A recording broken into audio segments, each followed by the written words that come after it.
เฮ็ดเป็นสุคนบ่พวกอันไปเฮ็ดอยู่ศาลาน้อยเห็นไหมศาลาผู้ใดเป็นครูเฮ็ดได้บ่ผู้ใดเป็นครูเจ้าเฮ็ดได้บ่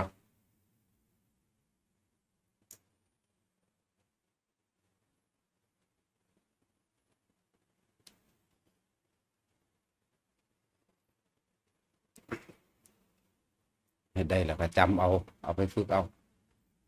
มีผู้ปากจักคนจังว่ากูสิศูนย์ใส่คนอยู่เนาะมีพอ10คนบ่ที่เขาเจ้าเฮ็ดน่ะอะ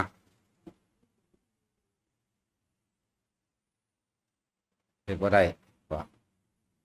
บ่ได้ก็สร้างหรือว่าเป็นกูดอกถามแล้วบ่ได้สนใจกูก็บ่สนใจคือกันแหละเนาะพญาศิลาเฮาเออผู้ใดเฮ็ดได้เริ่มต้นได้แล้วก็เฮ็ดอยู่ส่ำนั้นแหละจับจุดอุณาโลม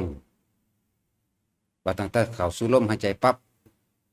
ความนิ่มๆนุ่มๆระหว่างกลางหน้าผากมันก็ขึ้นปั๊บของมันโดดดอกบ่ต้องไปเฮ็ดอย่างอื่นอีกเฮ็ดอยู่แค่นั้นผลดีมันมีตั้งหลายแต่ว่าเฮาบ่เฮ็ดตัวอย่างนั้นดอกมันสิมาเอาเองการบุคคลที่เป็นเหตุหรือว่าเป็นเหตุเป็นปัจจัยเป็นที่มาของการเจริญซึ่งโภคทรัพย์คนที่ยังบ่ทันได้มีอยู่มีกิน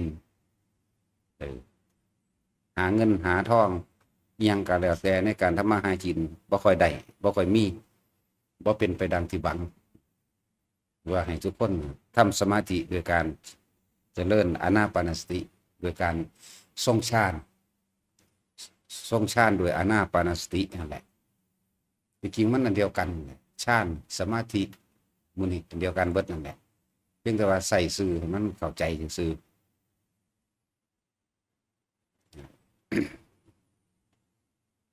3 เดือน 4 เดือนก็เห็นผลเองดอก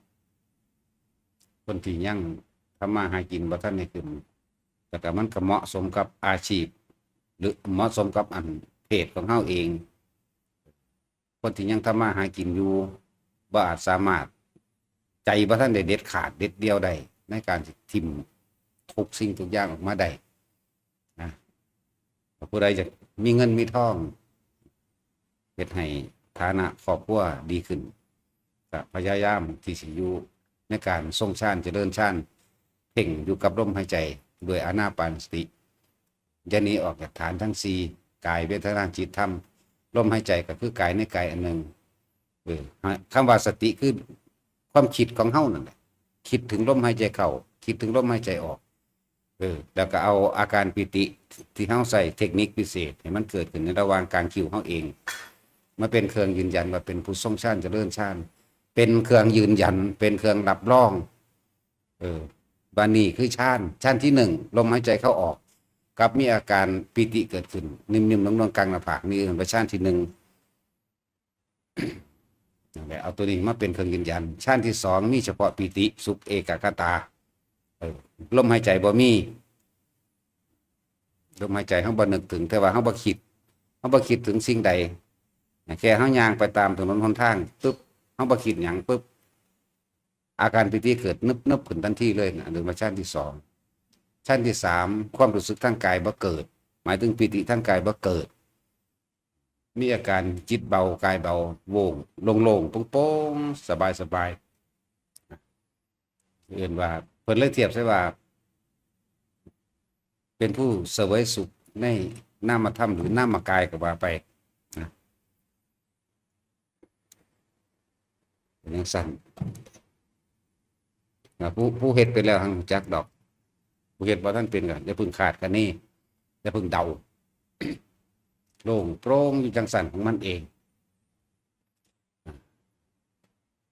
มันสิเป็นไปเอาเองของมันดอกเด้อแค่รู้ลมหายใจเข้าออกกับมีอาการปิติระหว่างกลางหน้าผากหรือกลางคิ้วของเฮาเองเมื่อไรที่เรากลับมาร่มพับมันตัวนี้ก็ขึ้นปั๊บเนี่ยเฮ็ดอยู่แค่นี้เฮ็ดไปเรื่อยเดี๋ยวลมมันก็หายเองเฉพาะปิติก็เกิดเองอันที่2อันที่3เพราะว่าเพ พื้นฐานมันคือปฐมฌานของเฮาเองเนี่ยดีแล้วมันคงดีแล้วตัวที่สองก็เป็นเองตัวที่สามก็เป็นเองดอกเป็นเองเพราะว่าเฮาได้พื้นฐานมันแล้วเฮ็ดไปจัก3 เดือน3 เดือนคือการสั่งสมเป็นอย่างมันคือมีความเจริญโดยโภคทรัพย์หมายถึงได้เงินได้ทองหาเงินหางานก็เปลี่ยนก็ดีขึ้นแหละยังความที่เฮาบ่เคยสงบจักเทื่อหมายถึงความคิดบ่เคยพักคนสิบ่เคยพักความคิดคิดหาคิดได้คิดดีคิดมีคิดเป็น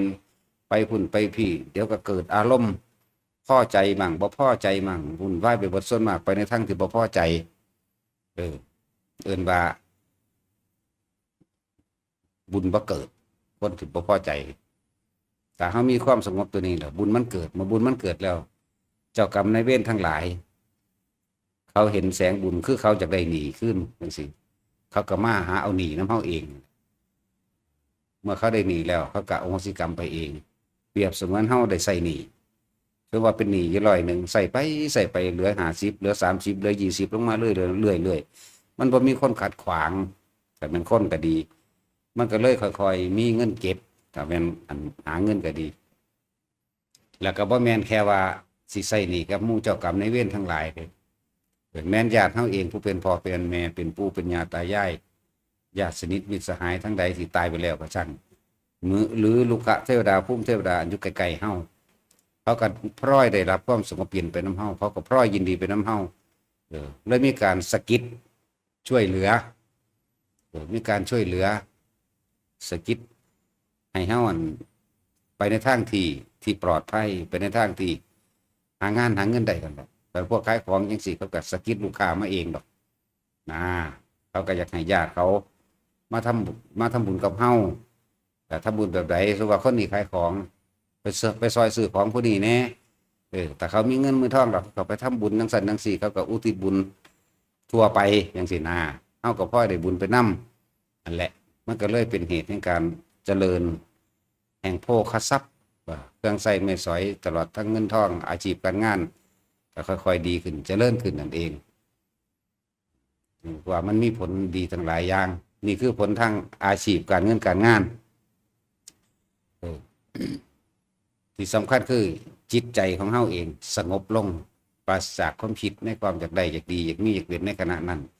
เวลาใดที่เฮาทรงฌานเจริญฌานอยู่นี่เวลานั้นพบเกิดกับบ่ได้พอพบบ่เกิดเด้เพราะว่าความคิดของเฮาคือจิตไม่มีที่ตั้งบ่ได้ไปตั้งอยู่ในบุคคลที่รักกับบุคคลที่เกลียดถ้าเฮาไปคิดถึงบุคคลที่รักกับบุคคลที่เกลียดจะมีความปรุงแต่งไปต่างๆหน้าสารพัดให้เกิดความเร่าร้อนและกังวลแสวงหานั่นแหละพบมันเกิดแบบนั้นบัดนี้เฮามาทรงฌานตัวนี้รู้ลมหายใจเข้าออกตัวนี้ปุ๊บเนี่ยเอาอาการปิติมาเป็นเครื่องยืนยันตอนนั้นพบเกิดบ่ได้มันเป็นอุเบกขาเพราะว่าอย่างอุเบกขาเพราะว่าความคิดบ่คิดไปหาบุคคลที่รักที่เกลียดสัตว์ที่รักที่เกลียดบุคคลสัตว์สิ่งของต่างๆนานาสารพัดมันบ่คิดไปเลื่อนว่ามันได้พักจิตพักความคิดนั่นแหละเกิดความสงบเย็นในตัวเองนั่นแหละบุญก็เลยเกิดเมื่อมีบุญแล้วก็เลยเฮ็ดอีหยังก็เป็นที่มาแห่งความสำเร็จโดยโภคทรัพย์เจ้ากรรมนายเวรก็อโหสิกรรมให้เทวดาก็อยากอยู่ใกล้เข้ามาซอยนั่นแหละคือนี่คืออานิสงส์ไปทางการดำรงชีวิตเป็นโดยไปในทางธรรมก็เป็นการฝึกหัดระงับบัณระงับอกุศลหนึ่งแล้วก็ระงับความคิดได้คมอารมณ์อันโกรธได้อันพวกนี้เฮ็ดดูเขาสิเข้าใจดอกรู้สึกว่าอารมณ์ที่เคยร้อนเคยห่อนเคยเป็นคนดวนคิดปากไวใจเร็วปากไวนี่สึกระงับลงแล้วมันสิค่อยๆบ่ค่อยลำดีลำไรกับคำบอกคนนี่แหละผลดีมันก็เลยมีมาแบบนี้ไปติดต่อการงานกับว่าจอบถ้าแต่เครียดจอบถ้าแต่ศูนย์ได้คนก็เลยแต่ว่าบ่ได้ดังใจแหละแต่ว่าเราคนฝึกอันนี้มาแล้วนี่สัก3-4 เดือนคนแล้วได้ก็คือได้บ่ได้ก็คือแล้วไปบ่มีความอาฆาตนะบ่ได้ศูนย์บ่ได้สร้างไผนี่มันก็ใจเย็นไปเลยนั่นแหละบอกว่าเฮ็ดไปเถอะจัก3 เดือนที่4ก็รับผลมันจะคอยมีคอยเป็นไปดักนี่คือเหตุแห่งความเจริญของโภคทรัพย์บุคคลที่มีครอบครัวอยู่นะแล้วก็เป็นการสร้างสมพลังจิตตานุภาพของตัวของเองให้ความตั้งมั่นให้ ให้จิตมันเริ่มตั้งมั่นให้ความคิดตั้งมั่นแล้วก็มีที่อยู่ที่อยู่หยังคือวิหารธรรมอยู่ใสอยู่ในกายกายใดกายล่มเพราะว่าเฮาอาศัยเจริญฌานโดยอานาปานสติคือเพ่งอยู่ในลมหายใจเป็นของที่ทำง่ายๆและหลายคนบ่ทันได้เข้าใจว่าบ่มีเวลาคือยังคิดผิดมากมายอยู่ได้นั่นน่ะเวลาหายใจเข้ากับเวลาหายใจออกอันนั้นแหละเวลาปฏิบัติธรรมก็เลยเวลานั้นปฏิบัติอยู่ที่ใดที่กายกับใจที่กายก็คือที่ลมหายใจเฮาได้กายก็เลยนั่นแหละที่กายที่ใจก็คือความคิดเฮาจับลมหายใจหรือคิดถึงลมหายใจนี่แหละสถานที่ที่ปฏิบัติดีที่สุดคือกายกับใจเจ้าของเวลาปฏิบัติธรรมที่ดีที่สุดก็คือเวลาหายใจเข้ากับเวลาหายใจออกเอาความคิดนี่คิดถึงลมหนึ่งเด้มันบ่ได้แม่นต้องมานั่งรับตาต้องมาอย่างเด้ทำงานอยู่มันก็เฮ็ดได้เด้บัดแต่คนเฮ็ดเป็นแล้วเพราะว่าเฮาเข้าใจผิดมาตลอดว่าการปฏิบัติธรรมต้องมานั่งสมาธิแบบหลับตานิ่งบ่ติงยังไกลหลายแต่คิดว่านิ่งบ่ติงนะยังไกลความสิละกิเลสได้หลายและอันนั้นเป็นวิธีฝึกก็เลยให้นั่งแต่ว่านั่งมันก็บอกกันบ่รู้เรื่องก็ต้องฟังนั่งฟังสะก่อนหลักการสะก่อนได้หลักการแนวทางก็แล้วไปเฮ็ดไปแล้วนะเฮ็ดได้แล้วก็จังว่ากันบัดบ่ซั่นเพิ่นสิมีวิธีการเปลี่ยนอริยบทเปลี่ยนท่าอริยบทเลยถ้ายืนถ้าเดินถ้านั่งถ้านอนเลยนี่เป็นแค่กลางๆคนบอกเป็นกลางๆไว้ตะแคงก็ได้เด้บ่นอนตะแคงนอนทะเนิงบัดเนิ่งๆอยู่ก็ได้ยืนขาเดียวแข็งๆอยู่ก็ได้นั่นแหละเอาไปพลิกแพงเอาตัวอย่างคือดีอะไรคือเหตุแห่งความเจริญแห่งโภคทรัพย์เป็นที่มาแห่งโภคทรัพย์เด้อไปเฮ็ดเอามันเฮ็ดให้กันบ่ได้แนวมื้อนี้ แต่ก็เป็นการสั่งสมหน่วยจิตซึ่งพลังจิตานุภาพเพื่อสิคมกิเลสคมอารมณ์นั่นแหละคมความโลภเจ้าของเองแต่คมความโลภแล้วความโกรธก็เกิดขึ้นบ่ได้ดอกโลภโกรธหลงราคะโทสะโมหะคมความยินดีพอใจในรูปในรสในกลิ่นในเสียงคือราคะแต่มันคมราคะความยินดีพอใจเจ้าของได้แล้วโทสะมันก็บ่เกิดเท่านั้นแหละโมหะก็ถูกละไปน้ำกันเลยนั่นแหละละตัวหนึ่งก็ได้ละทั้งเบิดนั่นแหละเพียงบอกว่าละกิเลสว่าแม่นว่าละอย่างนั้นตัดอย่างนี้ดอกกันเป็นวิธีที่เพิ่นบอกแนวทางให้ นี่แหละเหตุแห่งการเจริญแห่งโภคทรัพย์เด้อสำหรับคนที่ยังอยากรวยอยู่แต่ว่าว่างอยากตัวนั้นไปก่อนเด้เฮ็ดไปโลดเฮ็ดไปสัก3-4 เดือนมันก็เป็นของมันเองดอกบ่อยากได้ทางใดได้คนอย่างหนึ่งนี่สำหรับชีวิตในการทำมาหากินที่ให้มันเจริญขึ้น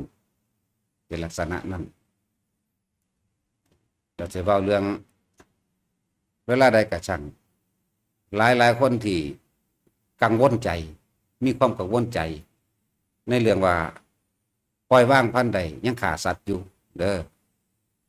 ฆ่าก็ฆ่าไปธรรมดาได้เฮ็ดจังได๋เลยให้แนวทางให้ทางออกกับทุกคนให้ข้อคิดให้พรให้ทางออกนั่นเองเวลาใดก็ช่างที่เฮาอยู่ในลมหายใจนี่อาการปีติเกิดศีลเกิดขึ้นแล้วสมาธิเกิดขึ้นแล้วนั่นแหละและศีลและสมาธิมันก็เกิดไปนำกันนั่นแหละเพราะว่าหยังเพิ่นเอาจิตเจตนาเป็นตัวกรรมการกระทำทางใจนี่ตัวนี้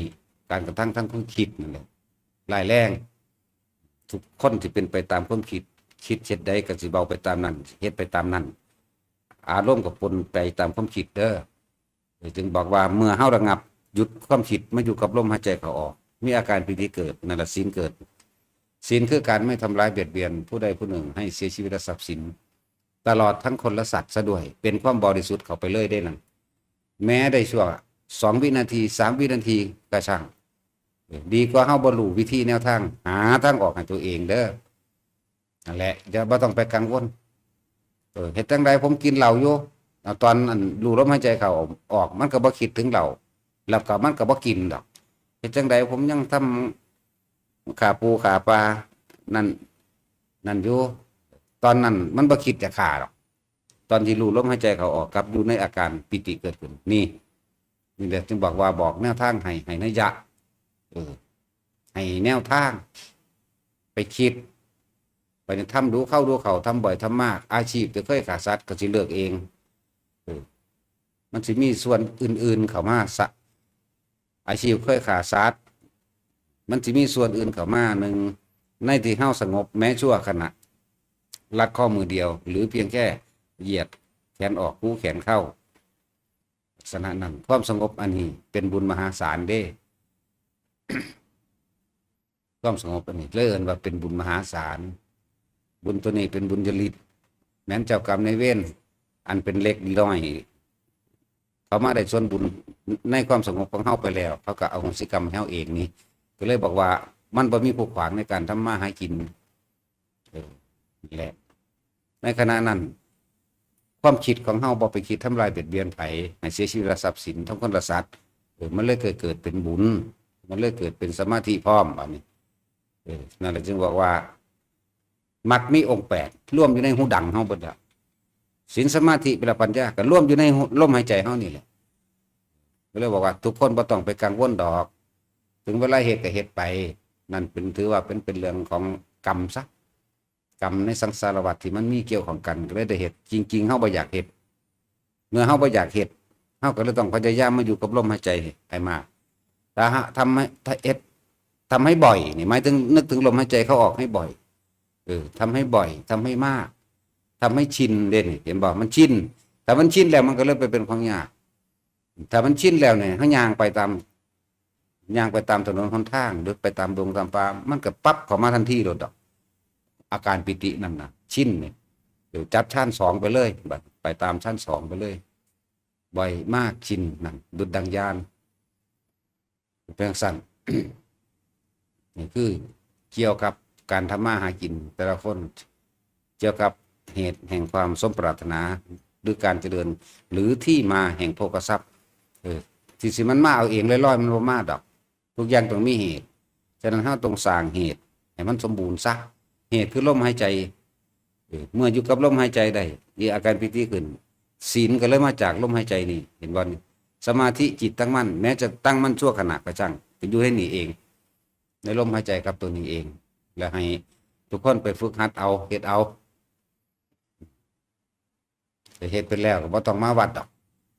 จักว่าล่ะตอนแรกก็มาแน่ล่ะเพราะว่ามาฝึกสถานที่ที่ปฏิบัติดีที่สุดก็คือกายกับใจ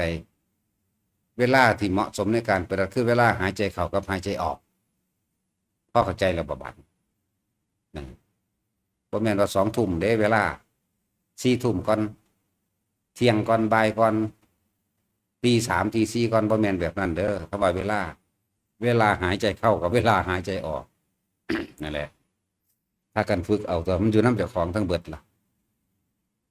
นี่คือเหตุแห่งการเจริญแห่งโภคทรัพย์แล้วก็เป็นที่มาแห่งพลังกิตตานุภาพสะสมไว้เมื่อความคิดถูกข่มเรื่อยๆเลื่อนว่าทรงชาญข่มจากความเคยชินที่เคยเป็นคนมีโมโหหลายเคยชินใจเร็วปากไวบัดนี้เฮามาควบคุมตัวเองโดยอาศัยอานาปานลมหายใจนี่แหละหลายๆอย่างที่เล็กๆน้อยๆเริ่มถอนนี่ก็คือว่าบ่สนใจนั่นเองมันสิเสียเวลาเป็นให้การนั่นเรื่องไร้สาระตะกี้เรื่องไร้สาระนี่เอาโดยเฉพาะการสร้างความคิดเห็นหรือการแสดงความคิดเห็นซึ่งกันและกันคนเรื่องอยู่ต่างประเทศก็สร้างเถียงกันจนว่าสิฆ่ากันก็ได้เรื่องนักการเมืองก็ช่างบ่เฮ้ยรู้จักเขาเลยบ่มันไปฝากความหวังไว้กับเขาว่านโยบายพรรคนั้นดีพรรคนี้ดีเห็นบ่เอาไว้มาผิดกันได้เด้พวกปัญญาอ่อนทั้งหลายมันเยอะแยะรู้จักว่าจักไปได้สแตกยังกับเขามันดึงเข้ามาคักแท้นะเห็นบ่จักสิไม่เห็นบ่ฆ่ากันน้ำเสือเหลืองเสียแดงเนาะคือบ่ขายมันเบิดซะ เรื่องสั้นแล้วนั่นแหละจังว่าไปไล่สาระอีหยังกับเขาบ่เบิ่งบ่ยามมันเขามีวันเกิดก็ไปแฮปปี้เบิร์ธเดย์ทูยูใส่กันอยู่แม่นว่าซั่นเขาเถียงกันในสภาแล้วเขาก็ไปสแตกเขาแดกเขาน้ำกันแดกกินแดกเหล้าน้ำกันอยู่แม่นบ่ล่ะอีหลีนี่แหล้วทั้งนี้สิฆ่ากันเนาะ เอากิ่งเอาจังใส่กันปึ้งปังปึ้งปังเนาะหรือว่าบ่แม่นเอาเขาว่าตีว่าขากันดอกนั่นมันเป็นการแสดงจากว่าเขาเรียกว่าอาชีพนักการเมืองเด้เขาหาเงินโดยวิธีนั้นจากว่าล่ะแต่ของนี่เป็นบ้าที่ไปขากันโอ้ยพวกปัญญาอ่อนเอ้ยเนาะนั่นปัญญากรคือกันปัญญาอ่อนกูมูเด้แต่ว่าเรื่องการเมืองว่าปึงขึ้นรถเด้จักว่าไปอยู่ไปกินยังกับเขาแล้วเกินมาหลดนโยบายเข้าเนื้อหนังกระดูกและเอ็นหลดอย่างสั่นแล้วมันเพิ่มไม่ใช่ความบ่แม่นยังมาเดินมันละเดินมันเพิ่มเดินพอเล็กน้อยๆก็เป็นบ่อยู่คนละภาคบ่รู้เรื่องใดแต่ว่าเรื่องการเมืองมาเฮ้ยเดี๋ยวความรู้อาชีพเด้ออย่าลืมว่าคืออาชีพเขาอย่างสั่นนั่นแหละบอกให้ลูกสำหรับพวกเฮานั่นให้เห็นโลกนี่เป็นที่น่าเบื่อหน่ายซาคนเฮาก็แค่เกิดมาหากินซ้ำตายนี่มันสิรวยไปหอดใสส่วนมากพวกรวยพวกนั่นน่ะมันบ่ได้มีประโยชน์เด่นคนพวกนั้นทรัพย์ของคนแต่นี่หามีค่าอะไรไม่เด้เพราะมันหากินแต่มันเองแต่ตัวมันเองก็ขี้ที่อยู่แล้วมันกังไรสิไปกล้าให้ผู้อื่นได้แม่นการให้คือนักการเมืองให้จังซี่ก็เขาสิซื้อเสียงพวกเจ้าได้นั่นแม่นบ่ล่ะให้เพราะว่าหวังผลประโยชน์เด้นี่มันต่างกันเด้นั่นแหละให้เห็นโทษของความคิดให้เห็นโทษของความอยากได้อยากดีอยากมีอยากเป็นซะไปก็ดีเพราะฉะนั้นแหละเกิดมาตายนี่แหละหากินกับหาซ้ำตายนี่แหละเนาะนั่นบ่ล่ะหรือว่าตายเที่ยวตายแล้วตายอีกพี่พวกบริจักนี่เนาะนี่แหละเหตุแห่งความสมหวังแห่งโภคทรัพย์คนที่มีได้ยินได้ฟังอยู่แล้วนี่หามาเพียงแค่เลี้ยงชีพหรือยังอัตภาพไม่เป็นไปเด้อให้เข้าใจในปัจจัยสี่เป็นเครื่องอาศัยของร่างกายเฮาอาหารเป็นที่หนึ่งอยู่แล้วอาหารยารักษาโรคเครื่องนึ่งห่มที่อยู่อาศัยแต่เฮารู้จักคำว่าพ่อหรือมัชฌิมาตัวนี้แหละที่เห็นให้เฮาบ่ทะเยอทะยานจนเกินไปก็เลยว่าอยู่แค่เลี้ยงชีพอยู่แค่เลี้ยงตัวเองซ้ำตายตัวนี้บ่ตั้งประดิษฐ์ล้นอีหยังถ้าว่าที่อยู่อาศัยของแต่ละคนตลอดตั้งที่ทำมาหากินมันเหลือเฟือแล้วล่ะผู้ใดก็มีหน้าบ่อึดบ่อยากเลยเนาะทั้งว่าถ้าจะของถูกก็สมน้ำนาแหละเพราะว่าคิดอยากได้หลายมันเลยถูกหรือบัดนี้มันบ่ได้ดังใจมันจะแข่งเขาเอาให้เอาหน้าไปจำธกสพูดไปเล่งใส่ผู้เขาสำเร็จแล้วลูกท่านหลานเธอทั้งหลายเหมือนว่าล่ะลูกเจ้าลูกนายเป็นบัสันไปเล่งใส่เขาอยากให้เป็นผู้อยากให้เป็นนั่นเป็นนี่เป็นนั่นก็สร้างแมงนี่แหละซ้ำนั่นแหละยังก็เลยจักบ่ค่ำมันศูนย์ให้วัฏฏะสงสารเข้าใจว่านี่บ่ได้ศูนย์ให้เขาได้บ่ได้สร้างเขาได้ศูนย์ให้วัฏฏะสงสารศูนย์ให้กิเลสเจ้าของมึงหลอกกูมานานเข้าใจบ่ล่ะสร้างแม่มึงนี่จักว่าบ่ได้ด่าไผได้หรือว่าผู้ใดว่าด่ากับปู่เขาตายหมดมึงเงิดเนาะนั่นแหละเคยคิดอยู่บ่เคยศูนย์เคยโมโหให้กิเลสเจ้าของอยู่บ่โอ้ยมึงหลอกกูได้คักแน่คักนอมเคยมีอยู่บ่ไปก็ดีหรือว่ามีแต่ผู้อื่นหลอกเจ้าของได้หลอกเจ้าของความคิดเจ้าของหลอกเจ้าของเองได้ไปก็ดีนั่นแหละจึงมีวิธีการหลอกความคิดสติหลอกความคิดให้มาคิดอยู่กับลมเข้าลมออกเมื่อมันตั้งมันได้แล้วมันก็เห็นอย่างเห็นสิ่งที่ชีวิตของเฮาผ่านมาในความคิดของเฮาผ่านมาล้วนแล้วแต่เป็นอนิจจังคือไม่เที่ยงแท้แน่นอนมีความเปลี่ยนแปลงโลเล่ไปตลอดเลยจนถึงที่สุดเรื่องนี้เกิดเรื่องนี้ดับเรื่องนี้เกิดเรื่องนี้ดับเปลี่ยนไปอย่างสั้นตลอดหาความจริงยั่งยืนบ่ได้นั่นบ่ล่ะเนี่ยให้มันเห็นตัวนี้ได้ที่เฮามีพลังจิตตานุภาพคือจิตตั้งมั่นนั่นเองให้มันตั้งมั่นในลมเพื่อจะให้เห็นความคิดตัวความอยากนี่มันแล่นพุ่นแล่นปีนอย่างสั้นว่าทุกคนยังบ่ทันได้ใจเด็ดเดียวพอสิบวชได้ ถ้ามาบวชเบิดมันก็บ่มีผู้ใส่บาตรให้กินคือว่านั่นล่ะยุงสั้นแหละ เนาะแท็กซี่มันก็ยุงสั้นแหละเพราะได้มาใส่บาตรให้กิน ถ้าบวชเบิดนี่บ่มีผู้ใดใส่บาตรให้กินเด้ยุงสั้นแหล้วนั่นแหละมันบอกจังได๋ก็สร้างดอกอันเว้าเรื่องบวชนี่คนในประเทศไทยมัน70 ล้านหรือบ่80 ล้านแล้วบ่มีนักบวชพอ200,000บ่นี่บ่ได้มีพ่อเด้อแม่นบ่ล่ะเอาคือเขาเว้าว่าคนบ่มีทางไปนั่นน่ะจังบวชว่าซ่านเนาะก็ถูกต้องแล้วกูบ่มีที่ไปบ่มีที่มาเบิดสูมีทั้งที่ไปมีทางไปสู่ก็ไปตามทางของสูนั่นแหละอยากได้อยากดีอยากมีอยากเป็นเที่ยวเวียนว่ายตายเกิดอยู่ในวัฏสงสารของเฮาฮู้จักแล้วเด้หม่องทางมันสิออกกันบ่ล่ะเรียกว่าบ่มีที่ไปบ่มีที่มาแต่ว่าบ่มีแต่ว่ามันสบายจังซี่ก็เห็นในคุกหลายกว่านักบวชอีก มันติดคุกบักหลายล้านแม่นบ่ไปเบิ่งในทะเบียนเอาเด้อคนติดคุก10 กว่าล้านคนไหมบ่ว่าหญิงบ่ว่าชายบวกใส่กันเด้อนักบวชบ่พอ200,000ไหมเนาะแล้วคนในประเทศไทยนี่70 กว่าล้านไหมคนในโลกเท่าใด 7,200 ล้านคนสิถึงพระรัตนตรัยแท้ๆพระล้านอยู่บ่วะใน 7,200 ล้านนี่เนาะบ่พอเด้อมีอยู่ประมาณจัก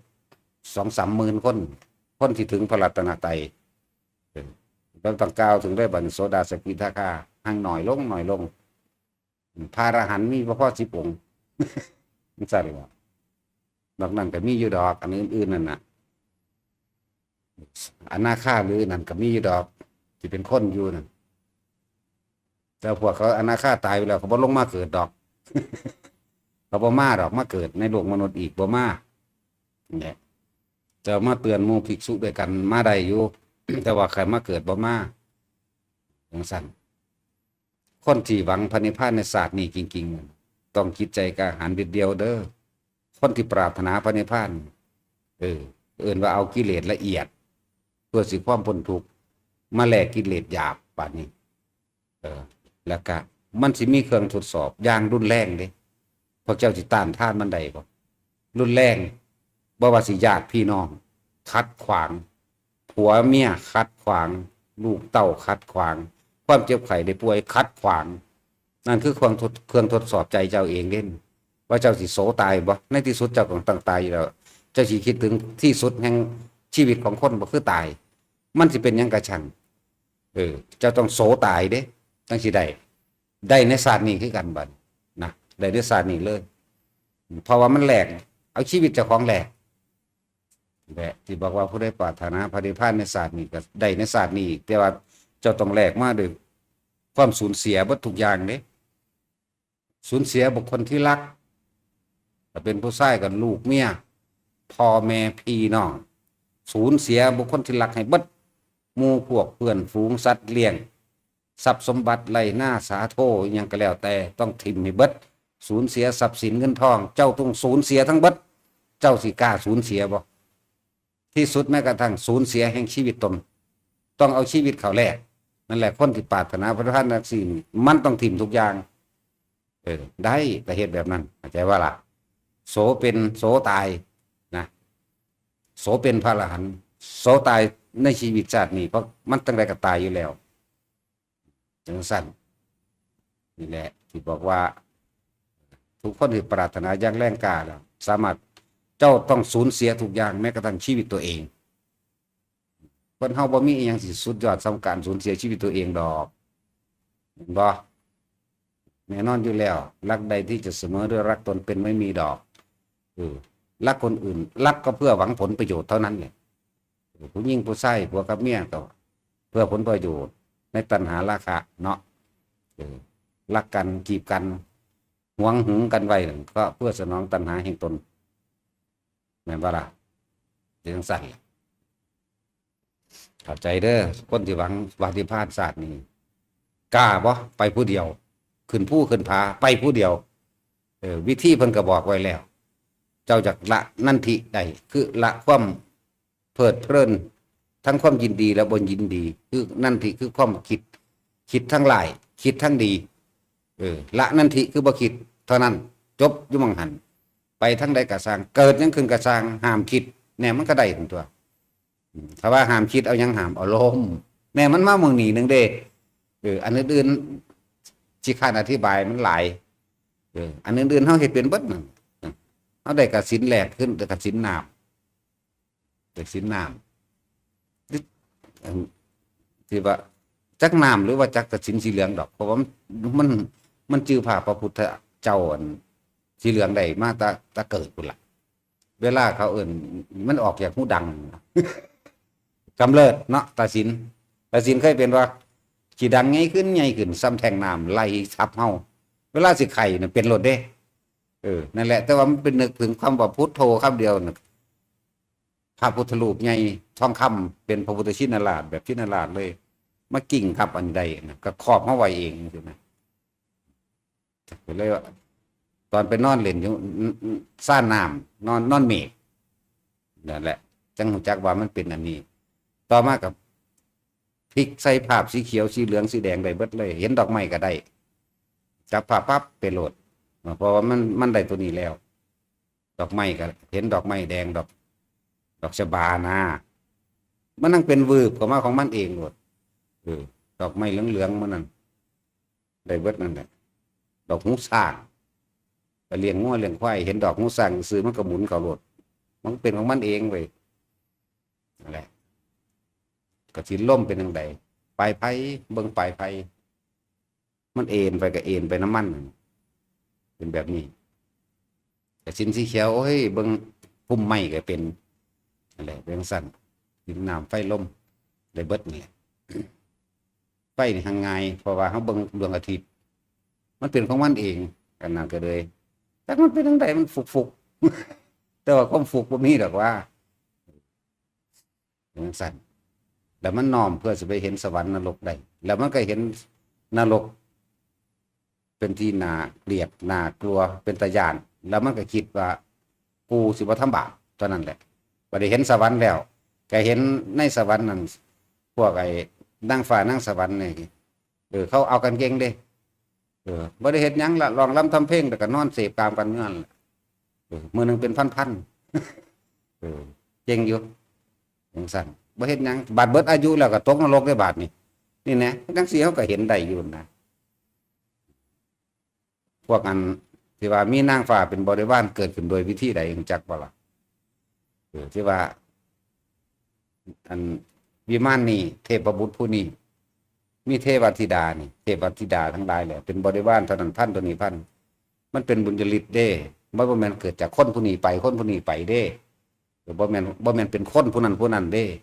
เกิดขึ้นด้วยนิมิตมันเองนะแต่เป็นคนมันหลายมันสิแจกกันได้บ่เนาะมันเกิดเป็นด้วยการนึกเอาจากว่าการนึกเอาแต่สิมันเคยนึกอยากนอนนำผู้อื่นบ่ผมจะตัวเด้แต่ละเมียนมาบ่ฟาดมันโลดเด้อมันเป็นอีหลีแต่แหละนึกอยากนอนนำผู้นั้นนอนนำผู้นั้นนอนนำเป็นตามนึกนี่เทวดาเสพกามแบบนั้นเด้อนั่นแหละเป็นแบบนั้นนึกมันสิได้เองอันนั้นเป็นโลกทิพย์ของเขาเป็นจังซั่นบ่แม่นคนผู้นั้นดอกบ่แม่นคนที่ปรารถนาไปนำกันแบบนั้นที่ปรารถนานำกันแบบนั้นก็มีคือกันที่เป็นดวงจิตวิญญาณที่ผูกพันกันไปก็มีหลายอยู่จะอันพวกนั้นส่วนมากจะเป็นพระโพธิสัตว์จากว่าหลักปูนี้อยู่ประมาณ18 ล้านคนแหละเรื่องสั้นผู้ก็จักได้หลายเนาะผู้ก็มักเวิดไปก็เลยก็มักแต่ผู้สาวแต่ผู้เฒ่าบ่มัก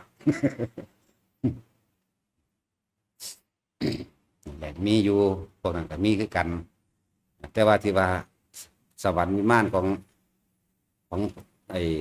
เทวดาเต่าทองมี700มันมาจากไสมาจากการนึกเสียงสั้นโอ้ยเลยเถิดไปแล้วนี่คนเป็นบ้าพ่วงไปอยากไปเป็นนั่นจังสั้นอีกแล้ว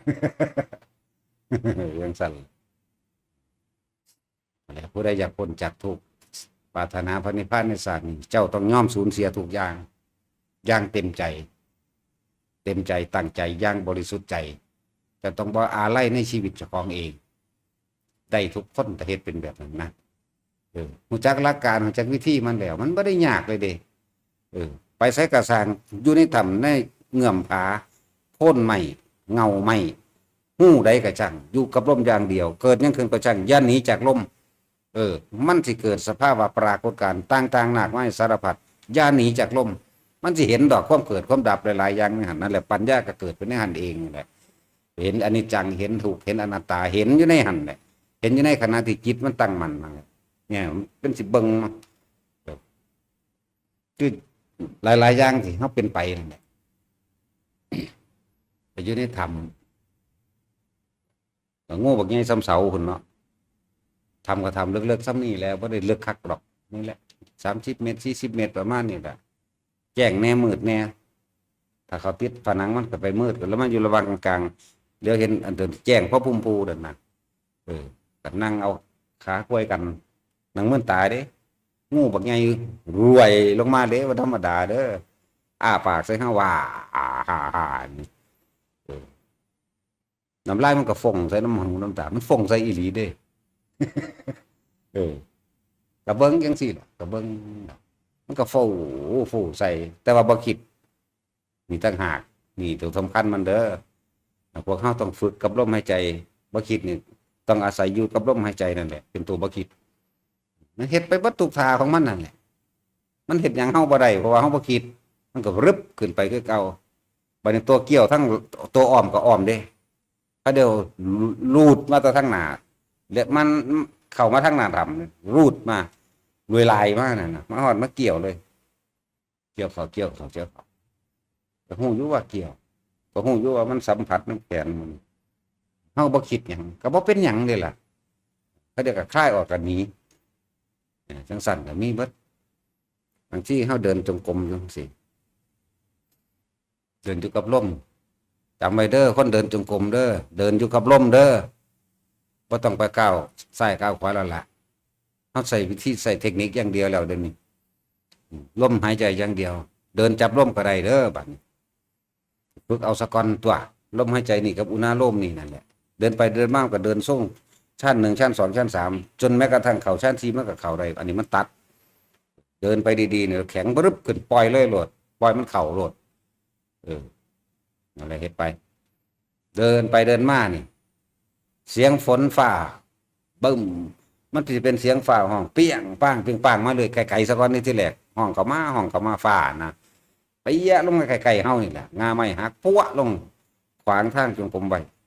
แล้วเฮาก็เดินอยู่คือเก่าเฮาย่างไปเลยคือหัวสิส้นกับบ่ส้นดอกตอนนั้นมันบ่คิดหยังเด้อันออกมาเว้าให้ฟังนี่จังเว้าว่ามันเป็นแบบนั้นซื่อๆเด้เดินไปแต่ก็บ่ส้นเด้มันก็ไปของมันอยู่สั่นยังก็เฮ็ดบ่ได้ก็เดี๋ยวไม้งาไม้ทั้งหลังต้นไม้ก็บ่ว่าแตะงามันปั้วลงมาอีกตอนเฮาเดินกลับมาปุ๊บผีเปรตบัดนี้ห้อยขาตัวโซดลงมานะมันเอาขานี่เกาะลงมามันดาวหนามาทั้งเฮาแล้วมันก็โหนโตมันโยนแล้วปลายผมมันก็ฟาดปั้วด้วยน้ำหนาเฮานี่แหละ แต่ว่าบ่คิดเด้รู้สึกว่าสัมผัสอยู่แต่ว่าบ่คิดหมายถึงมันปั้วใส่หนาเฮานี่นะไปถึงสุดทางก็กลับไปกลับมากันก็ได้ก็เสียงวิดเดี๋ยวมันก็หายไปเกิดขึ้นหลายๆอย่างในเมื่อนั้นเกิดกับตัวนี้เปรียดผีอันนี้บางมือก็เป็นคนหลอกหนังมาเดินจงกรม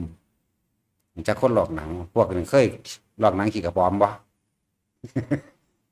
พวกกันบ้านนอกกันบ่จักดอกเนาะบ่คือบ้านไอ้หลอกหนังขี่กระป๋อมว่าเฮาดึงข้างมันออกเนาะลอกออกเป็นตัวนะคนหลอกหนังตาบักใหญ่ซ้ำกำปั้นเด้ส่วนโมโลออกมาเด้คนหลอกหนังจมูกตัวนี้บ่มีเด้เหลือแต่หูดังซีวีนะเลือดแดงเต็มจึงครึ่งอยู่ได้คนหลอกหนังเลยปรึบใส่เฮาเลยเด้จักมันเป็นเด่นนั่งเป็นปรึบใส่โลดจะแงกเบิ่งอยู่หังบ่คิดเนี่ยวิธีละนันทิละแบบนี้เด้ออันพวกประเภททิ้งเลยมันสิทิ้งจังไดนั่นเป็นคำเว้าอยู่ต้องอยู่กับลมหายใจเท่านั้นจังละได้ถ้าออกจากลมหายใจนี่ย่านเบิดกล้าก็อยู่ในหันกลัวก็อยู่ในหันอารมณ์เกิดได้นั่นอารมณ์กลัวอารมณ์กล้าเด้ ในหันอะไรวิธีทุกคนที่ปรารถนาศาสตร์นี้ได้ทุกคนถ้ากล้าสละทุกสิ่งทุกอย่างออกนี่แหละที่บอกว่า อุปสรรคมันยิ่งใหญ่ที่สุดจนถึงขั้นเสียชีวิตตัวเองนั่นแหละได้ทุกคนพวกเจ้าจะกล้าหาญว่าพวกเจ้าจะทิมพ่อทิมแม่ทิมลูกทิมเมียทิมผัวบ่ผู้หญิงก็เลยทิมทุกอย่างสมบัติพระสถานมีเท่าไหร่ทิ้งทั้งหมดญาติพี่น้องญาติหรือทรัพย์สมบัติทั้งหลายนี่เฮาไล่ออกจากตนเฮาไล่ออกจากสิ่งที่มีความผูกพันมากที่สุดนั่นบ่ล่ะผัวเมียพ่อแม่นี่มีความผูกพันมากที่สุดสำหรับผู้ชายกับเมียลูกพ่อแม่ญาติพี่น้องเห็นบ่เพื่อนฝูงตลอดทั้งทรัพย์สมบัติต่างๆพวกเจ้ากล้าเด็ดเดียวพ่อบ่ทิม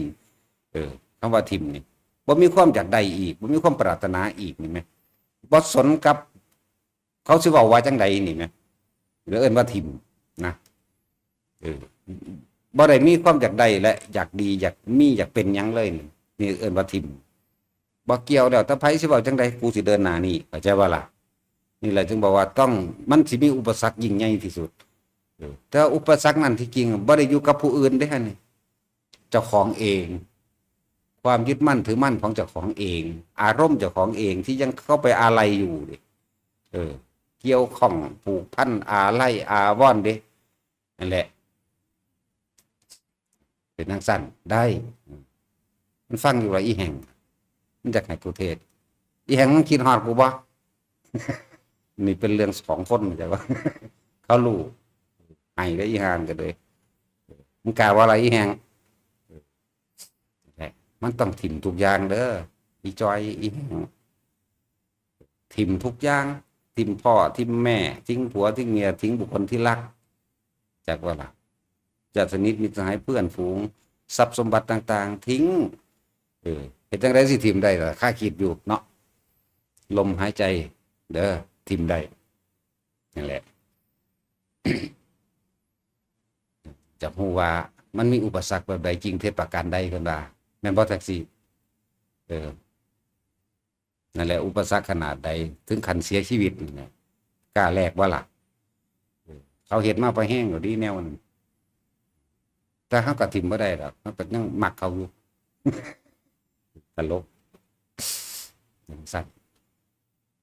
นั่นแหละสำหรับคนอยากรู้ว่าจริงเท็จประการใดว่า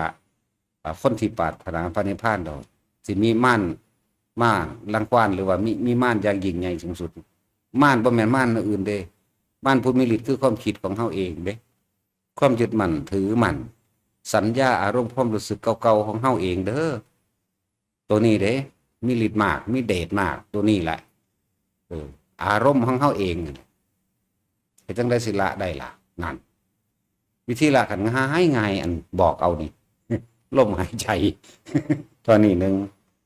เสียงสั้นตัวตอนนี้เจ้าสิกล้าทิ่มบ่นี่สำหรับคนที่ว่าจริงเท็จประการใดที่เขาจะว่าม่านไม่มีบารมีไม่เกิดก็นี่แหละม่านก็เลยสัญญาของเจ้าของเองอารมณ์ความรักความผูกพันความอะไรทั้งหลายนี่แหละเพราะเข้าใจว่าล่ะอย่างนี้เล็กเขาอย่างน้อยทิมกันได้บ่เด้อนี่แต่ทิมบ่ได้ก็ไปพร้อมกันเอาเด้อไปคืออันนั่งอนุชากับอันพระมหากัปปินะบรรลุอรหันต์ศาสตร์น้ำกันนั่นเอาจังสั่นบ่โอ้ยังมักกันอยู่เบิ่งดูมันคือโอ่งนี่ก็เลย ยังมักกันอยู่เบิ่งนี่ จังสั่นล่ะเอาจังสั่นก็ได้ก็ได้คือกันกับพระมหากัสสปะแม่นบ่ซั่นกับปิภริมนพกับนางภัตตกาปิลานี่ก็ไปน้ำกันพระเจ้าก็ได้ศาสตร์เดียวกันตัดติมกันบ่ได้เข้าใจว่าล่ะแต่ว่าพวกเจ้าต้องบารมีเสมอกันศรัทธาเสมอกันเด้เสมอกันอยู่บ่เดี๋ยวนี้โอ้ยันได้ปากันเบิ่งเสมอกันทั้งของ รับเอาไว้คือหยังนี่ ศรัทธาเสมอกันจาคะเสมอกันศรัทธามีความเห็นมีความเชื่อเป็นสิ่งหนึ่งเดียวกันความเห็นเดียวกันบ่ขัดบ่แย้งกันจาคะมีความเสียสละออกเสมอกันบ่เสียดายบ่หึงบ่หวงเวลาท่าน1,000มาเท่าเฮาจังสิ น้ำกันบ่มีความขัดแย้งกันเห็นบ่เลยศีลเสมอกัน แต่ปัญญาก็คือเสมอกันปัญญาเสมอกันคือความเห็นอันนี้อนิจจังทุกขังอนัตตาเสมอกัน แต่ว่ามันป่ากันบ้านใดตอนนี้ก็เลยไปน้ำกันสะกอนจังว่าล่ะเห็นอยู่ว่ามันเป็นอนิจจังคือโลกบ่เที่ยงแท้แน่นอนดอกละคุยกันอยู่แต่เฮาจิตกระทุกข์เนาะก็คุยกันอยู่สุดท้ายแล้วก็ต้องตายจากกันนั่นนะก็คุยกันอยู่ก็เข้าใจกันอยู่หังคิดฮอดกันอยู่นี่นาเนาะเรื่องสั้นอยู่ว่าขนาดว่ามีลูกได้นี่เนาะเป็นหมันได้นี่ เรื่องสั้นเลยขนาดเป็นหมันได้นี่แต่เขาเจ้าก็บ่มีลูกอีหลีเด้พระมหากัปปินะกับพระนางอโนชาบ่มีลูกเด้ถิ่มเมืองเลยเด้กับบริวารอีกบักหลายถิ่มเลยพระกัสสปะกับพระนางภัตตกาปิรานีก็คือกันบ่มีลูกคือกันนี่เห็นบ่ล่ะเขาเจ้าถิ่มสมบัติ180 โกฏได้นั่นน่ะผู้เมียก็มี180 โกฏผู้ผัวก็มี180 โกฏมันมาบวกกันดูบัดนั่นแหละถ้าสิไปพร้อมกันก็เฮ็ดจังซั่นถ้ามันบ่เสมอกันแล้วฝามันโลด ถ้ามันบ่ไปน้ำกันได้ป่าเลยเด้อไปก็เลยถ้าเมียบ่เห็นดีน้ำหนึ่งมาบวชโลดทิมเลยเฮ็ดตัดสินใจได้เด็ดขาดชาตินี้ได้คือกันผู้เมียคือกันแต่ผัวบ่เห็นน้ำป่าแมงโลดป่าเบิดนั่นแหละป่าทั้งลูกมันบ่แต่ป่าแม่มัน ป่าเบิดเลยมาเฮ็ดเอาจังซี่ได้ชาตินี้คือกัน แต่จังว่าเด็ดเดียวบ่พ่อบ่นะถ้าบ่เด็ดเดียวก็พยายามอยู่กับลมหายใจให้มากๆมันจังสิระงับพุทธเจ้าเฮาเป็นหยังเพิ่นคือสมัยเพิ่นเสวยชาติเป็นพระโพธิสัตว์ขนาดศาสตร์ใดที่เป็นสัตว์เดรัจฉานก็ยังแสดงเรื่องพระนิพพานได้เด้คือนกยุงเห็นบ่นกยุงทองยามมื้อเช้าบินขึ้นไปแล้วก็ไล่พระปริตทำความเคารพนอบน้อมดวงอาทิตย์ซะก่อนว่าเป็นเจ้าแห่งแสงสว่างในโลกในจักรวาลนี่ให้ความสว่างทั่วถึงไล่มากอ่ะเยพรามนาเวทัคโคสัพพะเตเมติเมนี่ทำความเคารพนอบน้อมพวกพราหมณ์บ่แม่นพราหมณ์แบบซุมื้อนี้เด้ความหมายของเพิ่นเพิ่นทำความเคารพนอบน้อมพระอรหันต์ในพราหมณ์ตรงนี้พระพุทธเจ้าว่าเรากล่าวว่าแต่ผู้ใดปฏิดีปฏิบัติชอบโดยมรรคมีองค์8เรากล่าวว่าผู้นั้นเป็นพราหมณ์ความหมายจังซี่เด้บ่แม่นพราหมณ์ใส่ชุดขาวไปหาตัวกินข้าวต้มเขาเด้คนละพราหมณ์เด้อแต่เพิ่นทำความเคารพนอบน้อมนั่นพระพุทธเจ้าทำสงฆ์ความเคารพนอบน้อมพระนิพพานบัดนี้เพิ่นไปถูกจับได้เพราะว่าราคะกำเริบนายพรานไปจับนกยุงตัวเมียได้เพิ่นเอามาหล่อเพิ่นไปสังเกตเบื้องแล้ววรัตเอาเงา สังเกตเบื้องแล้วว่าเวลานี้เวลาก่อนนอนบินปึ้งขึ้นไปตั้งสูงแล้วก็แง่วแง่วขึ้นน่ะคือทำความเคารพเรียกว่าเจริญพระปริตนั่นแหละยามมื้อเช้าก็บินปึ้งขึ้นไปห้องแง่วแง่วคือกันนั่นแหละเจริญพระปริตคือกันแต่ว่ามื้อนั้นโอ้ฮู้จักแล้วนี่ตี 5เพิ่นนี่แง่วแง่วว่าเอานกนางนกยุงไปสอนให้ล่ำได้แล้วก่อนสิบินขึ้นไปปุ๊บพอดีแล้วก็เอานางนกยุงไปล่ำใส่เพิ่นก็หูพึ่งที่หลายปีแล้วบ่ได้เห็นผู้หญิงกันบ่ล่ะวิวมาใส่ที่ก็เลยถูกกับดักปกติใน7 ชั่วอายุของคนเองนั่นคนตะกี้มันอายุยืน7 ชั่วอายุนายพรานแม่นสิยิงด้วยธนูหน้าเก่งสายธนูสายหน้าเก่งขาดเบิดเพราะว่าเพิ่นทำความเคารพนอบน้อมพระพุทธเจ้าทำสงฆ์ด้วยใจบริสุทธิ์ของเพิ่นเองตลอด7 ชั่วอายุของคนแล้วก็ไม่มีผู้ใดจับได้แม้นเอาบ่วงน่ะที่เขาดักไว้ไปเหยียบมันก็บ่หลุดบ่หลัดเด้นั่นแหละ แต่ว่าบ่มีเสียงใดสิลัดใจบุรุษได้เท่ากับเสียงสตรีเขาเลยเอาเสียงสตรีนั่นแหละไปห้องเอาราคะเกิดด้วยซั่นวึบลงมาหาเขาก็เลยถูกลัดเขาก็จับไปให้พระราชาในสุดท้ายแล้วเพิ่นค่ะคือพระราชาใน7 ชั่วโคตรมันสูญเฉียดว่าเมียเนี่ยตายเมียนี่อยากฟังธรรมที่จริงน่ะตายเพราะนกยุงนี่ก็เลยเขียนใส่ลายไว้ผู้ใดได้กินนกยุงทองตัวนี้แล้วสิเป็นคนมีอายุยืนเป็นอมตะนะเลยมาฮอดตระกูลที่7นั่นเลยจับได้มันก็เลยถามพระราชาว่าเป็นหยังคืออยากกินเนื้อผู้ฆ่าเนี่ยมันมีบันทึกไว้นี่ถึง7 ชั่วโคตรอายุแห่งกษัตริย์ ขนาดนี้ว่าผู้ใดได้กินเนื้อของท่านผู้นั้นสิมีชีวิตยืนยาวเป็นอมตะนะเลยถามว่าเมื่อตัวผู้ขายเองก็ต้องตายแล้วคนกินสิบ่ตายบ่คนกินบ่ตายถ้าในเมื่อผู้ขาก็ตายท่านก็ต้องตายคือเขาผู้กินก็เลยหรือในโลกนี้หาความจีรังอย่างยืนบ่ได้เห็นว่านี่แสดงธรรมเห็นบ่นี่ทุกสิ่งทุกอย่างมีความเกิดเป็นธรรมดาความดับก็ต้องเป็นธรรมดาบางสิ่งบางอย่างที่เขาคิดว่าบุคคลผู้นั้นเป็นคนดีคนอื่นหาว่าเป็นคนชั่วก็มีเรามองว่าคนนั้นเป็นคนชั่วคนอื่นว่าเป็นคนดีก็มีนี่คือความไม่เที่ยงแท้แน่นอนทั้งหมดในความคิดของคนนั่นแหละหลายอย่างที่ไม่จีรังยั่งยืนแต่สิ่งที่จริงที่ไม่อาจสามารถปฏิเสธได้คือทุกชีวิตเกิดมาเท่าไหร่ตายเท่านั้นเกิดดับเท่านั้นนั่นแต่สันนี่แสดงอนิจจังเลยเห็นบ่หนึ่งบุคคลผู้ใดเข้าไปยึดในสิ่งที่พลาดพลาดในสิ่งที่เกิดในสิ่งที่ดับเป็นธรรมดาบุคคลคนนั้นย่อมทุกข์เพราะความเป็นอนิจจังคือไม่เที่ยงแท้แน่นอนทุกสิ่งทุกอย่างไหลเข้าสู่ความแตกดับเท่านั้นนั่นนี่แสดงเรื่องของพระนิพพานเราด้วยนี่บุคคลที่พูดเช่นไรก็ช่างน่าเชื่อถือก็ช่างไม่น่าเชื่อถือก็ช่างเห็นบ่ล่ะ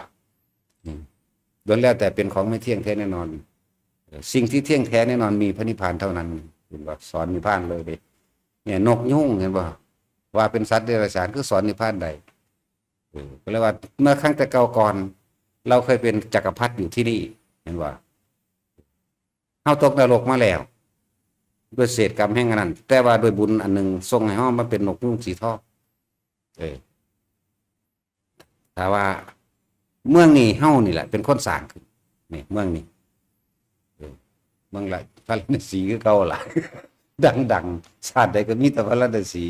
เป็นอมตะครับพระนครศรีนี่พระนครศรีพระเจ้าพมทัตพระเจ้าพมทัตก็มีตลอดเนาะอย่างสั้นเจ้ายังมายืนยันเอาสั่นรถที่ใส่ในการแล่นรอบโลกตอนนี้ฝังอยู่ในน้ำนั่นไปวิทย์น้ำมาเขาก็ไปซ่าน้ำบอกเราไปง่มบังโดดยังคือเก่าเนี่ยก็เลยเสือก็เลยสอนให้พระราชาตั้งอยู่ในทัศพิธราชธรรม10นั่นแหละจังว่าขนาดเพิ่นเป็นนั่นสัตว์เดรัจฉานเพิ่นยังสอนนิพพานใดเพิ่นรู้ได้จังใด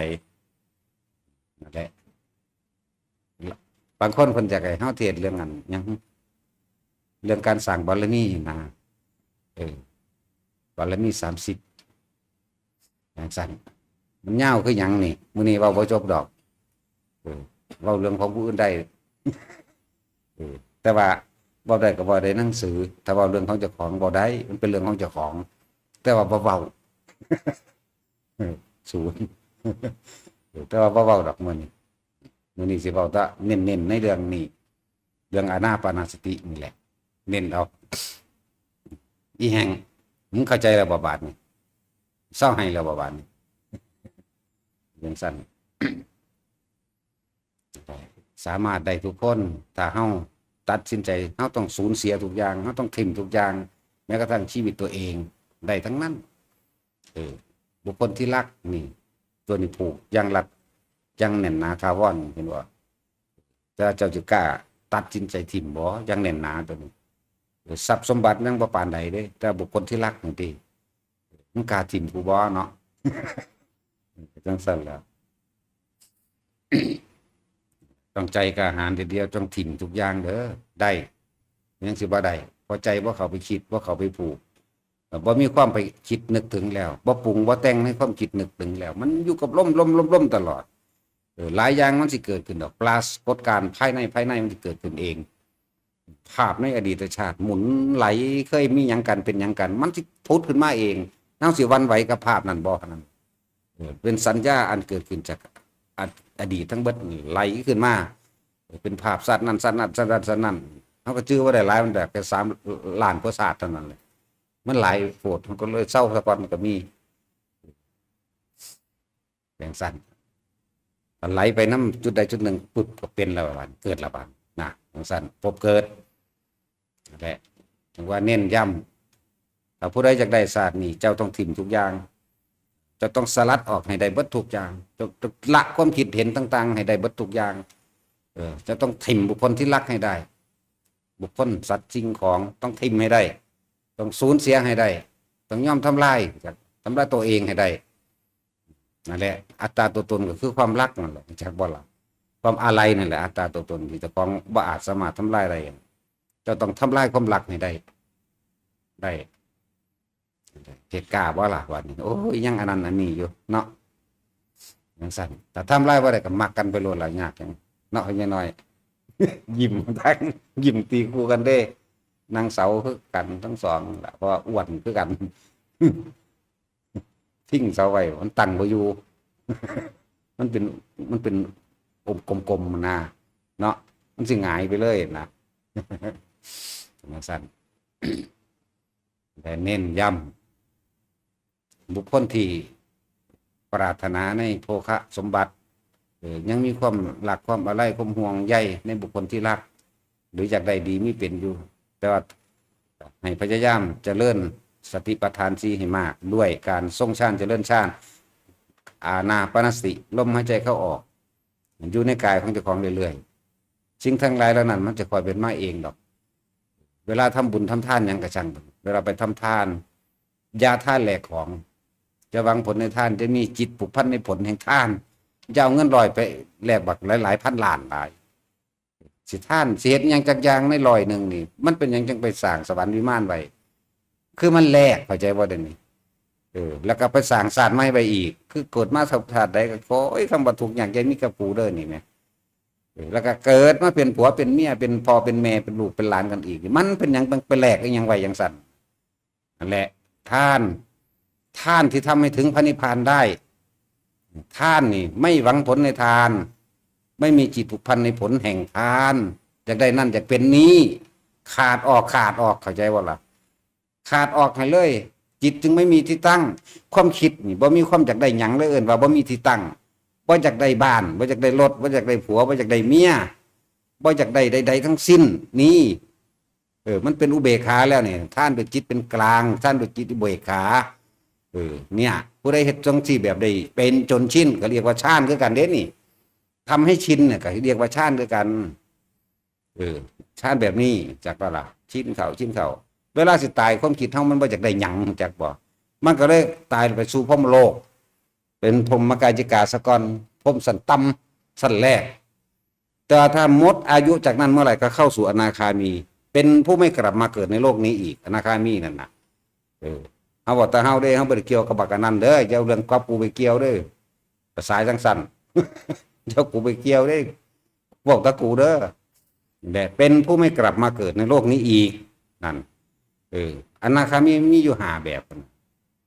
สิเข้าไปในสั้นได้ก็ช่างบางเช่นก็อุปหัจจะปณิพพายีอุทังคโตโส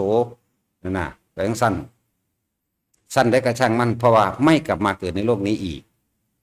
ในหาสั้น และเป็นอันว่าจบจากบ่ล่ะคนท่านแบบนี้แล้วคนสิท่านแบบนี้เป็นนั่นน่ะมันบ่แม่นแค่นั้นดอกมันต้องรู้แจ้งฟังธรรมพุทธเจ้าเข้าใจดีแล้วนี่ตั้งท่านแบบนี้เป็นแต่กี้เฮามีตั้งท่านจากได้นั่นจากเป็นนี่มันบ่แลกของเบิดเลยเนาะบ่ว่ายังแลกไว้ฮอดศาสนาแลกมาเป็นผัวเป็นเมียกันอีกแลกมาเป็นลูกเป็นเต่าเล่าล้านกันอีกแลกเป็นเศรษฐีแลกเป็นผู้มียศถาบรรดาศักดิ์และอำนาจเนาะแลกสวรรค์แลกนี่ปะแลกสารพัดแลกจริงบ่จริงถ้าคนฟังทำตัวนี้เข้าใจดีแล้วมันสิบ่อยู่แค่นี้ท่านเฮาบ่หวังแล้วต่อมาเฮาก็มาจับกับลมหายใจเนี่ยจับจุดอุณโลมนี่แหละคือการทรงฌานเจริญฌานด้วยอานาปานสติในสติปัฏฐาน4มันก็เดินเข้าสู่โพชฌงค์7นี่หนทางแห่งความบริสุทธิ์หนทางแห่งการตรัสรู้ได้นี่บรรลุธรรมได้บัดเนี่ย2อย่างตีคู่กันไปนี่มันสิไปไสมันก็ได้ในศาสตร์นี้แหละเข้าใจบ่ล่ะ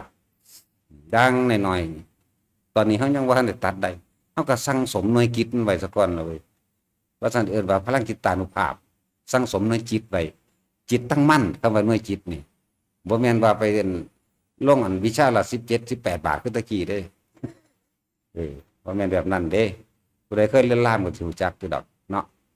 หน่วยจิตละ18 บาทตะกี้จังซั่นเอ้าพอเนี่ยสินเจ้าเรียนล่ามอยู่บ่ลามก หรือลามปามเหมือนซั่นล่ะเนาะนั่นแหละสร้างสมไปเรื่อยท่านก็บ่หวังอยู่แล้วแล้วก็มาสู่อานาปานสติทำให้บ่อยทำให้มากทำให้ชิน และคำว่าสถานที่ปฏิบัติคือกายกับใจของเฮาคำว่าเวลาปฏิบัติคือเวลาหายใจเข้าและหายใจออกได้ทุกเวลาอยู่แล้วมันสิไปใส่ย่างหน่อยๆทุกคนมันต้องได้อนาคามีแม่เป็นผู้ไม่กลับมาเกิดในโลกนี้นี่อีกเด้เนี่ยเห็นบ่ล่ะสองอย่างนี่ความท่านก็มาจากอะไรอย่างจับลมหายใจไปพร้อมเนี่ยละนันทิไปในโตถูกพบถูกคมไปเรื่อยพบนี่คืออารมณ์ความรู้สึกนะตัวพบจักว่าล่ะโมโหโกรธเกลียดนั่นแหละพบเกิดจักว่าล่ะบัดนี้เฮาอยู่ในลมอยู่กับอุณาลมตลอดพบเกิดเพราะใดมันเป็นอุเบกขานั่นแหละจึงบอกว่าทุกคนองค์ฌานใดก็ช่างในสามฌานเจริญเรียกว่าทรงฌานหรือว่าพระเมียนเข่าดิทรงต้องมีอาการปิติเป็นเครื่องยืนยันและรับประกันรับรองตัวเองนั่นแหละตัวที่สามนี่มันอิ่มเองของมันดอกเอาหนึ่งเอาสองให้มันคล่องซะก่อนเถอะตัวที่สามนั่นสิเป็นเองดอกแล้วจังค่อยสังเกตบันสังเกตความคิดแต่ของอันเป็นอดีตพุ่นมันมากตั้งแต่ทรศาสตร์กันเป็นสำหรับผู้เป็นเด้สำหรับผู้บ่เป็นก็เป็นในศาสตร์นี่แหละหมายถึงความคิดสังสมความจดจำสัญญาน่ะสัญญาอารมณ์ตีขึ้นพุทธขึ้นนะเขาที่ท่านหรือว่าท่านนั้นท่านคือว่าคิดจะว่าละว่าท่านคือคิดไปกับมันเนี่ยนี่แหละวิธีละก็เลยจังหน่อยก็ได้อนาคามีนาไปก็ดีเอาสมาทาน